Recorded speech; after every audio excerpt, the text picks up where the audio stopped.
Thomas Babington Macaulay, Lord Macaulay, 1800 to 1859. From Horatius. Lars Porsena of Clusium, by the 9 gods he swore that the great house of Tarquin should suffer wrong no more. By the 9 gods he swore it, and named a trysting day, and bade his messengers ride forth, east and west and south and north, to summon his array. East and west and south and north the messengers ride fast, and tower and town and cottage have heard the trumpet's blast. Shame on the false Etruscan who lingers in his home when Porsena of Clusium is on the march for Rome. The horsemen and the footmen are pouring in amain, from many a stately marketplace, from many a fruitful plain, from many a lonely hamlet, which, hid by beech and pine, like an eagle's nest hangs on the crest of purple Apennine. The harvests of Arretium this year old men shall reap. This year young boys in Umbro shall plunge the struggling sheep. And in the vats of Luna this year the must shall foam round the white feet of laughing girls whose sires have marched to Rome.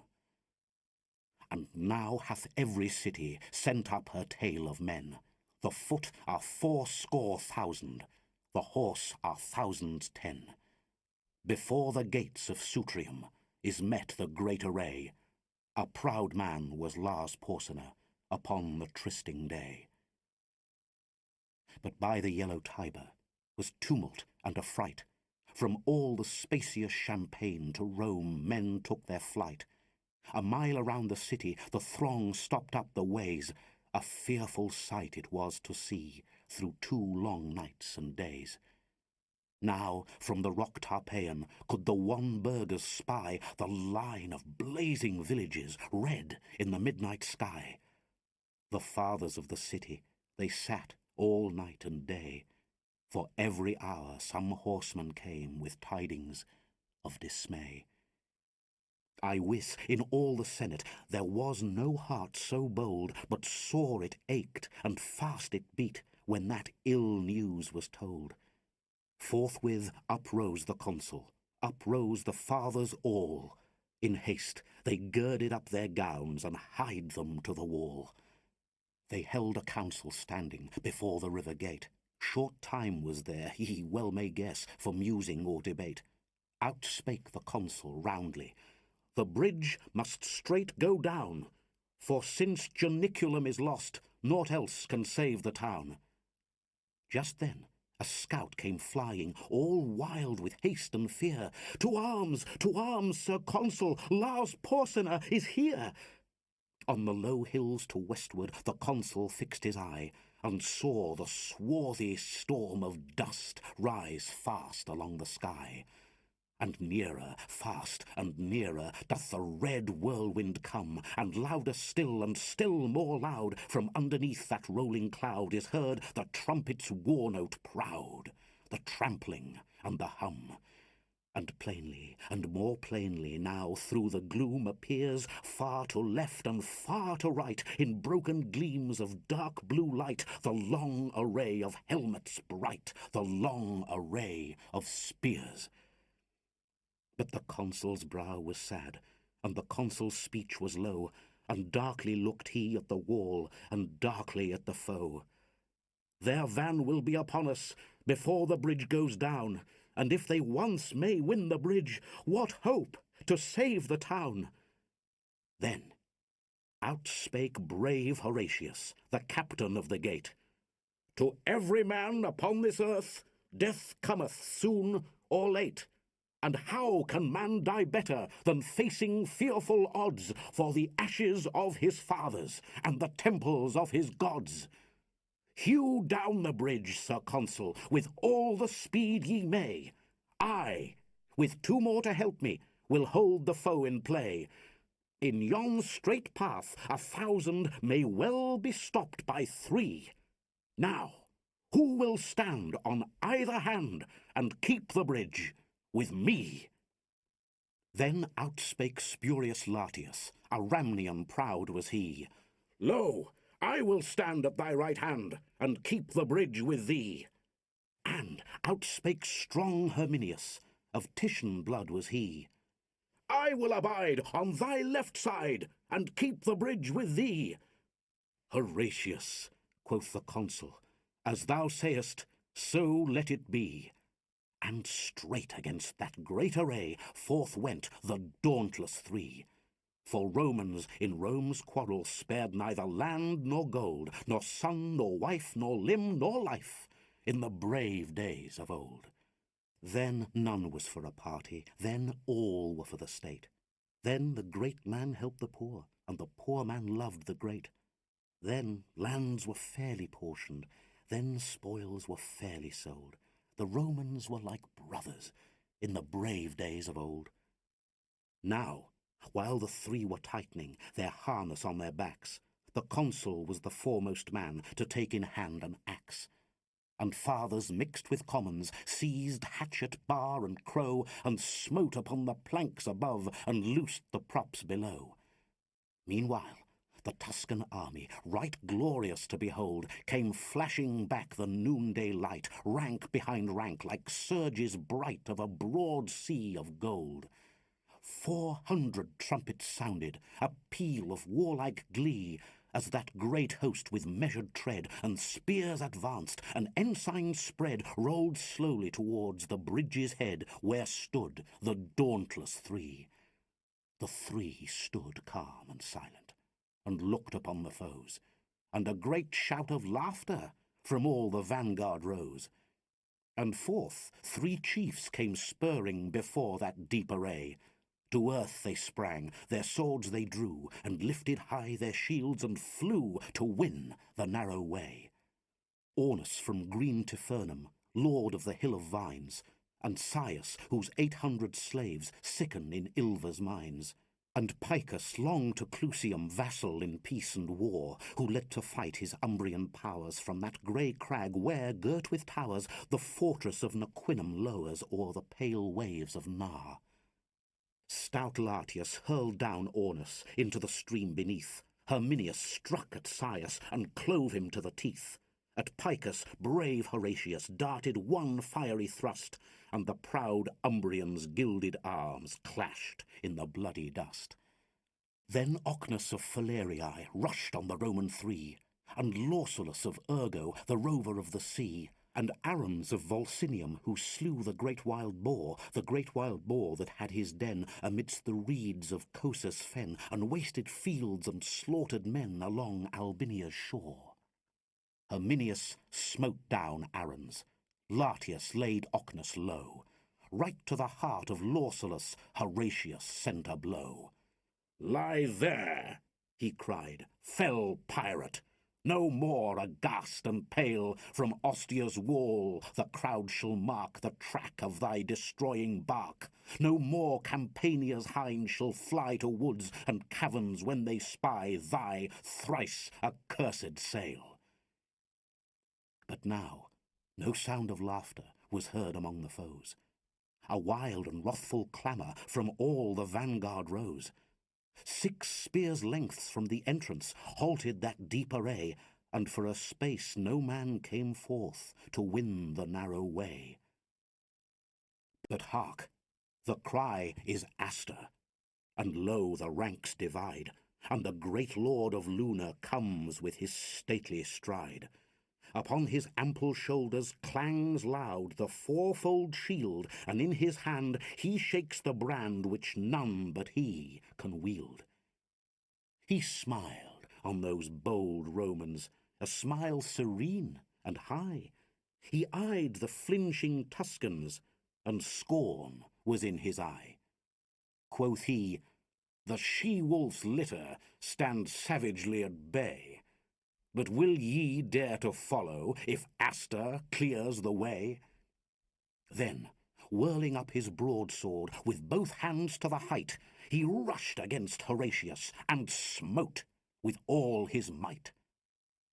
With shield and blade Horatius right deftly turned the blow.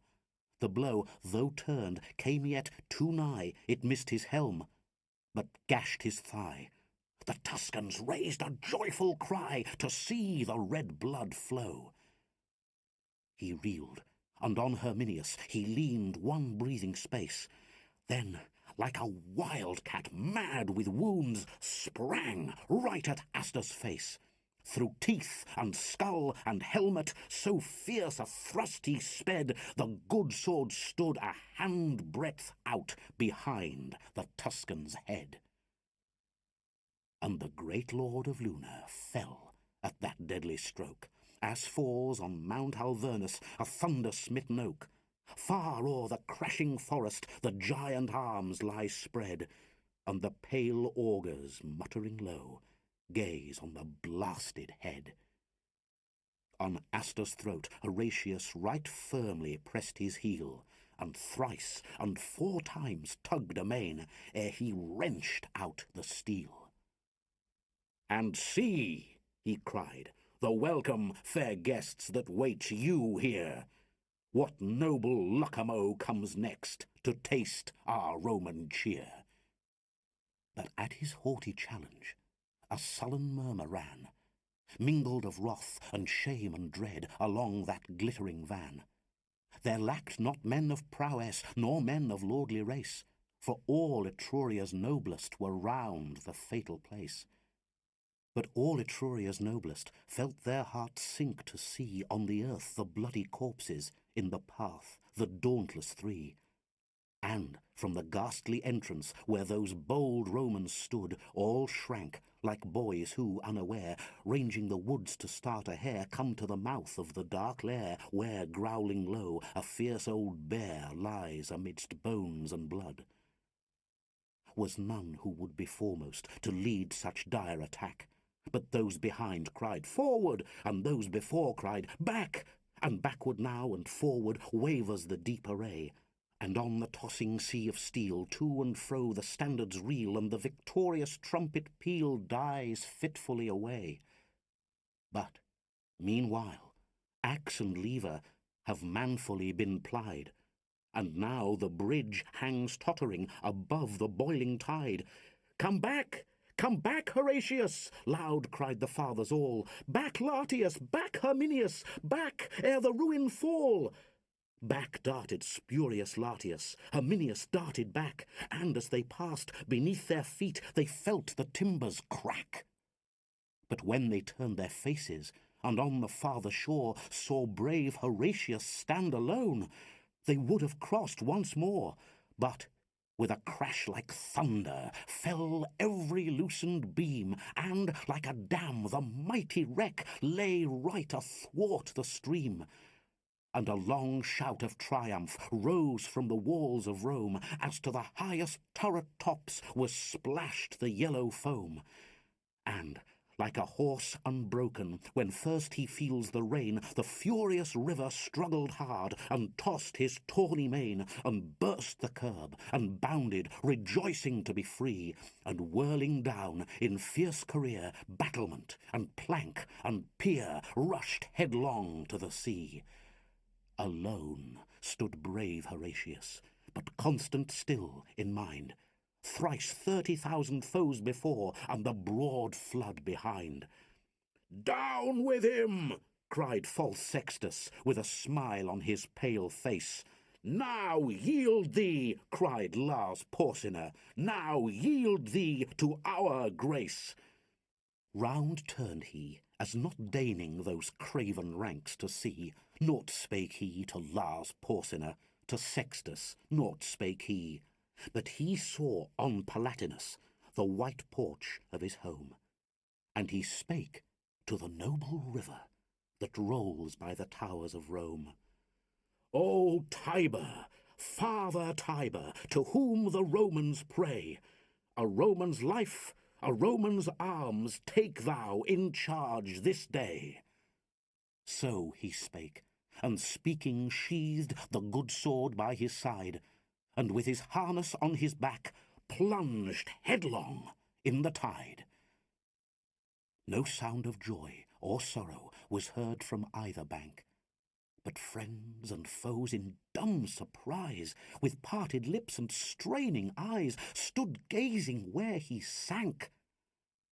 And when above the surges they saw his crest appear, all Rome sent forth a rapturous cry, and even the ranks of Tuscany could scarce forbear to cheer. But fiercely ran the current, swollen high by months of rain, and fast his blood was flowing, and he was sore in pain, and heavy with his armour, and spent with changing blows, and oft they thought him sinking, but still again he rose. Never, I ween, did swimmer in such an evil case struggle through such a raging flood safe to the landing place. But his limbs were borne up bravely by the brave heart within, and our good father Tiber bare bravely up his chin. And now he feels the bottom, now on dry earth he stands. Now round him throng the fathers to press his gory hands, and now with shouts and clapping and noise of weeping loud, he enters through the river gate, borne by the joyous crowd. They gave him of the cornland that was of public right, as much as 2 strong oxen could plough from morn till night. And they made a molten image, and set it up on high, and there it stands unto this day to witness, if I lie. It stands in the Comitium, plain for all folk to see, Horatius in his harness, halting upon one knee. And underneath is written, in letters all of gold, how valiantly he kept the bridge in the brave days of old.